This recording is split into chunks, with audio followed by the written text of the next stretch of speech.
If Sammy Watkins can stay healthy for a season, who knows if that'll ever happen?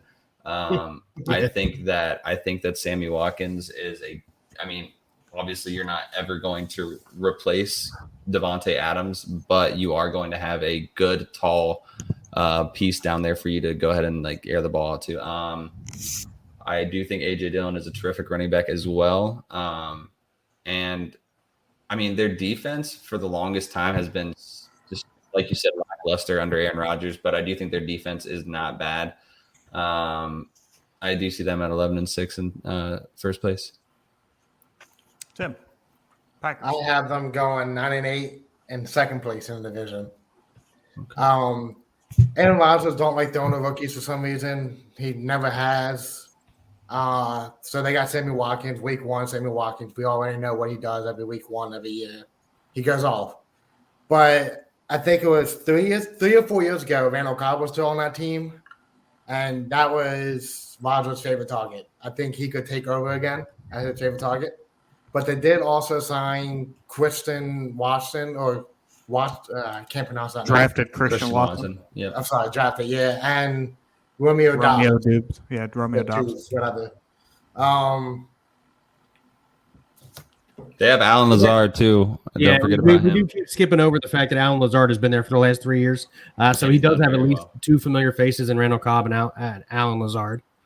I'm not a big fan of Alan Lazard. Me, if I ain't got into this yesterday. But so you got them 9-8, second in the division. You guys got to stop talking sports off air.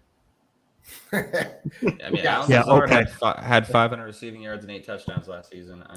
And that was his best season. He's just getting better. So now Rodgers has been around since pretty much my whole life, and he didn't have Devontae Adams that whole time. He made Greg Jennings because after Greg Jennings went to Minnesota, he was a nobody. Greg Jennings. He made Jordy Nelson because when Jordy Nelson went to Oakland, he became a nobody. He was old at that point, though, in his defense. In his defense. But what's going to happen is, Devontae Adams is obviously not going to leave Green Bay and be a nobody. He's the best receiver in the NFL. Fair. That point to that comment was that Aaron Rodgers is going to make somebody look good. It's Alan Lazard. He's going to make Alan Lazard a very relevant receiver in the NFL. Alan Lazard has very good hands. He caught 8 touchdowns last year. He actually caught 50% of his red zone targets for touchdowns last year. I don't think people realize how much of a threat he was inside the red zone. 8 touchdowns on the season. He's going to will Alan Lazard to be his number 1 receiver. Why? Because he's played with Rodgers the last 3 years. He's still a pretty young guy. He can still find his way open, and that's all he needs. He's never had anybody that's been fantastic with speed. None of the 3 previous number 1 receivers under the Rodgers regimen was a speed burner. They just get open. He'll throw them open. He finds a way, and as somebody has already pointed out on the show multiple times, he will will his way to wins. So they'll finish 11-6, tied with the Vikings, but I think the Vikings take the tiebreaker. So I got the Packers in second place. Don't forget, we didn't say anything about him. Aaron Jones is also still on that team. So yeah, Aaron Jones is A.J. Dillon. Without Devontae Adams, Aaron Jones is a top 5, maybe top 3 running back in the NFL. He's such a good pass catcher. He's such a good runner. The Packers still have a very good offensive line.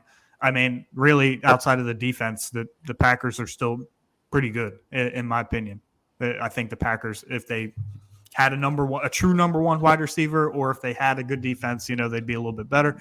But 11-6, Aaron Rodgers is Aaron Rodgers. His plaque for Canton, or not Canton, for Canton has already been made. So it's just waiting for him to retire. That being said, we are moving on to the Lions. I would have made a punny like last place Lions thing, but I actually don't believe that one bit. So who thinks the Lions are finishing in last place? Raise your hand. I would like to amend what I said earlier. I did not have the Lions finishing last. Yeah. Damn right you didn't. Go ahead, Bill. Listen, I've talked about it several times on several podcasts. Dan Campbell is willing that team to look better than I think they legitimately are. Now, having said that, DeAndre Swift, as Ryan pointed out, probably going to be top 3 running back at some point this season. Jared Goff, let's not forget, he did go to a Super Bowl 4 years ago, whatever. I'm getting old. It's a long time ago. And they're putting together a team that wants to play. It sounds weird. Oh, they want to play football, but that team wants to play football for Dan Campbell. And that goes a long way when you just like inspire a team like that. So for me, the Lions finish 8-9, third in the division. And they're on their way to getting better, significantly better than they were last year. They'll be better this year, and next year they'll be positive 500. But right now I got them 8-9. I got it. Okay. Matthew, you keep raising your hand. Why don't you go ahead with the Lions? Dude, the Lions are slept on so much, man. Like, I really like the Lions, man. Like you said, Jared Goff, he did go to a Super Bowl. He's a Super Bowl caliber quarterback. They drafted Aiden Hutchinson on the defensive side, which is, I mean, if you are a Big Ten football fan and as an Ohio State fan, we do not like Aiden Hutchinson, but he's a damn good edge rusher. So let's be honest about that. And then they're sorry, I don't know if I can cuss on here. Their receiving core. Mark it as explicit later. It's fine. Go ahead. Amon-Ra Sun God. Yep, Amon-Ra St. Brown, DJ Clark from the he was on the Jags, right? And then Jamison Williams as well. I mean, those are three really, really talented wide receivers. And then you have Jamal Williams and DeAndre Swift at the running back. I mean, and then Devin Funchess, he's not a terrible tight end either. That's TJ Hawkinson. TJ Hawkinson too.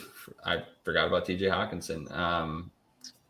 Dude, I have them actually 9-8.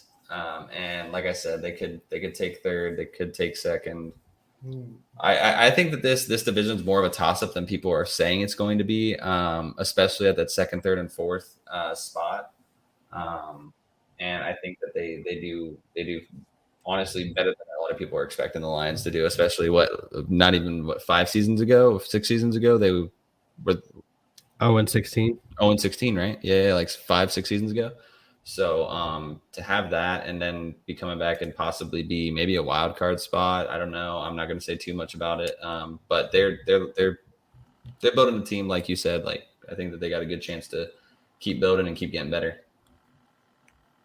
Pete, I got them going third in the division. I think they're going to win 8 games. I just like Dan Campbell. Yeah. Dan Campbell has me ready to run through a wall, dude. I feel like he's the type of guy that like shotguns a beer like by smacking it off his head and then drinking it. Like that, I get like very WWE like motivated to do things type vibes from Dan Campbell. You know, they went all of Matt Stafford's whole career there, never having one running back run for 100 yards. They had it happen like 8 times last year. They're just going to run the ball and run the ball and run the ball. And they got good backs for it. Tim? And Jared Goff is way better than the last place division quarterback. Dan Orlovsky. He's way better than Dan Orlovsky. But you think he's better than Justin Fields by that much? I'd take him over Justin Fields. No hesitation. On a good team with a good line. Okay. Tim, I guess. All right, that's all for BSing Sports. So next week on I'm sorry, Tim. Go ahead, buddy. So last year the Lions lost a lot of games by one score. Like they wanted to play for they lost the most in the NFL with the one score. They wanted to play for Dan Cable, and they signed Jameson Winston, Adam Hutchinson, TJ Hawkinson coming back healthy, DeAndre Swift healthy. All them damn names wrong. I just want to point that out. What? I said you got all them names wrong. I just wanted to point that out. We know who you're talking about. We know you're whatever. It's been a long day. Yeah, that TV stand really gave it to you, huh? Not even that. But whatever. I'm done now. You messed me up. I got them at 7-10, third in division. That's exactly what I have them at as well. I have them at 7-10. I think that they actually come in, show out. I think Jared Goff plays okay, but not well enough. Well enough to stave off the Lions from drafting his replacement next offseason. That being said, they did draft Aiden Hutchinson in the draft. The second overall pick. It's fitting because he went to Michigan, so now he's in Detroit. Yeah. And Jamison Williams, they've traded up 20 spots to go draft him. He's arguably the most talented receiver in the draft coming off the ACL injury. I feel like they'll take their time with him coming back. But however, that guy has had Tyreek Hill comparisons. And not to be slept on is their offensive line. I think PFF has them rated as the 8th best offensive line going into the season. So, like Pete pointed out, they ran the ball last year. They're going to do it again this year. DeAndre Swift is a fantastic pass catching and running back. Jamal Williams, great to spell him. And they have all kinds of weapons all over the field now. I think the offense goes crazy. And I think, already touched on the fact that they've lost, the most one-score games in the NFL last year. If even they cut that in half, they become a playoff team or a fringe playoff team, to say the least. The NFC is not nearly as strong as the AFC is. So no. I don't have them as a playoff team, obviously at 7-10, but it wouldn't surprise me in the slightest if they did better than that and made the playoffs. Jamison Williams was an Ohio State wide receiver. Yep, and he transferred out because he couldn't fit onto the field with their 8 first-round picks that they're going to have in the last 3 years or something like that. Dude, Olave was a first-round pick. Garrett Wilson was a first-round pick. Jackson Smith and Jigba is going to be the first wide receiver selected next year. Marvin Harrison Jr. is probably going to be a first-round pick just because his daddy is a Hall of Famer. He's so damn good. They got all kinds of that's wide receiver you right there. No offense to LSU. Let's go. I appreciate that. OH, baby. Let's go. That being said, anybody got any closing remarks? I'll start with Pete. Dang, Ken's coming for Vikings us. Vikings are our Super Bowl sleeper. I'm going to say it. Hot take. Okay. A little bit of a spicy take. That is Matt, a hot take. Any closing remarks? Yeah, I think the big thing is don't sleep on Jacoby Brissett. I mean, I think it was Ryan and Tim both said he's a field general. He's going to see the field well, and he's going to fill what he needs to fill for those 11 games. And then, I mean, don't be alarmed if Deshaun Watson comes back and does play very, very well as well. Do I think it's going to happen? Do I have full faith? No, but I would say don't be alarmed if it does happen. Tim, any closing remarks? No, I'm good. Bill, any closing remarks?